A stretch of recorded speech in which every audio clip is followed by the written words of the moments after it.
ජාතික dengue මර්ධන ඒකකයට dengue රෝගීන් 40443ක් සහ මරණ 23ක් වාර්තා වෙලා තියෙනවා. මේන් වැඩි වශයෙන්ම රෝගීන් වාර්තා වෙන්නේ කොළඹ, ගම්පහ, මාතර, ගාල්ල, රත්නපුර, නුවර යන දිස්ත්‍රික්ක වලින් තමයි.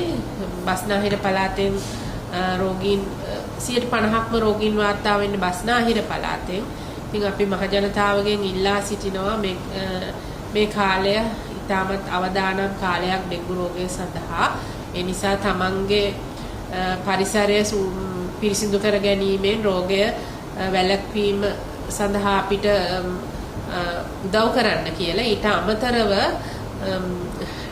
ජූනි මාස 15 වෙනිදා සිට 20 වෙනිදා දක්වා රාජ්‍ය පරිපාලන පළාත් සභා අමාත්‍යාංශය මගින් ඩෙංගු මර්ධන සතියක් ක්‍රියාත්මක වෙනවා. මෙහිදී පළවෙනි දවස් 3 කියන්නේ 15 16 17 කියන දවස් 3 පොදු ස්ථාන සඳහාත් 18 කියන දවස පාසල් ලදරු පාසල් අධ්‍යාපන ආයතන විශ්වවිද්‍යාල මේ සියලුම දේ සඳහා 19 දින රාජ්‍ය ආයතන සහ පෞද්ගලික ආයතන සඳහා 20 වෙනි සෙනසුරාදා දින නිවාස සඳහා වෙන් කරලා තියෙනවා. අපි හිතනවා මේ සතියේදී අපිට මහ ජනතාවගේ උදව්ව ගොඩාක් ලැබේ කියලා. මොකද මදුරුවන් බෝවි හැකි ස්ථාන ඉවත් කරගත්තොත් විතරයි අපිට මේ රෝගය අඩු කර ගැනීමට හැකියාව ලැබෙන්නේ.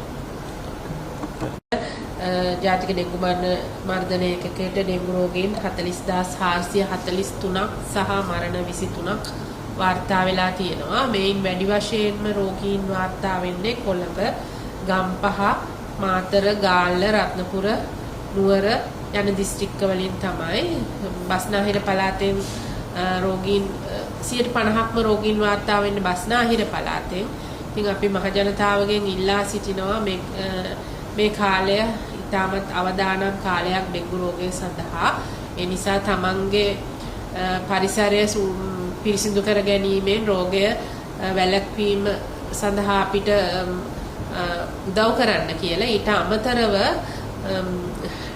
ජූනි මාස 15 වෙනිදා සිට 20 වෙනිදා දක්වා රාජ්‍ය පරිපාලන පළාත් සභා අමාත්‍යාංශය මගින් ඩෙංගු මර්ධන සතියක් ක්‍රියාත්මක වෙනවා. මෙහිදී පළවෙනි දවස් 3 කියන්නේ 15 16 17 කියන දවස් 3 පොදු ස්ථාන සඳහාත් 18 කියන දවස පාසල් ලදරු පාසල් අධ්‍යාපන ආයතන විශ්වවිද්‍යාල මේ සියලුම දේ සඳහා 19 දින රාජ්‍ය ආයතන සහ පෞද්ගලික ආයතන සඳහා 20 වෙනි සෙනසුරාදා දින නිවාස සඳහා වෙන් කරලා තියෙනවා. අපි හිතනවා මේ සතියේදී අපිට මහ ජනතාවගේ උදව්ව ගොඩාක් ලැබේ කියලා. මොකද මදුරුවන් බෝවි හැකි ස්ථාන ඉවත් කරගත්තොත් විතරයි අපිට මේ රෝගය අඩු කර ගැනීමට හැකියාව ලැබෙන්නේ.